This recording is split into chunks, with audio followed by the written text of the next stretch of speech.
See what happens when you smoke cigarettes? Lung damage.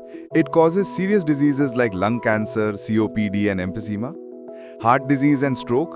The risk of heart attack, stroke and blood vessel blockage increases significantly. Cancer. In addition to the lungs, it causes cancer of the mouth, throat, esophagus, bladder and many other types. Addiction. Nicotine causes severe addiction which is difficult to quit.